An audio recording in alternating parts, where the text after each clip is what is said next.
Good morning mga ka-ebs. Dumating na nga itong order natin galing sa Lazada mga ka-ebs. Kaso dismayado ako mga ka-ebs kasi siyempre release yan. Wala man lang karton mga ka-ebs. Hindi siya nakakarton. Tapos yung bubble wrap niya manipis lang. At ito yung kusang ko na yung manual niya Ha? Tapos may kasama yung maliit na bag. Ginawa ko ng sombrero yan kasi parang pwede naman. Tapos may kasama yan na plastic washer. Tapos ito na di ba?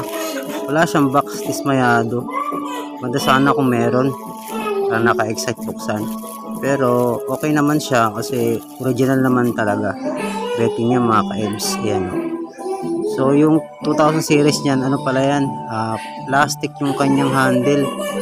Akala kasi metal. Plastic yung 3000 pataas yung pala yung metal. Pero okay na rin mga ka-ebs. Ang ispat ng galawan niya paikutin. Tapos meron niyang selyado yan mga ka-ebs, kaya yung pinili kong reels. Hindi yan basta napapasukan ng tubig alat, kaya ayos yung mga bearing natin dyan, hindi yan makakalawangin agad. Pero syempre pagkatapos yung gagamitin, syempre kailangan natin linisan para maintenance ba. Kaya maganda yung mga ka-ebs.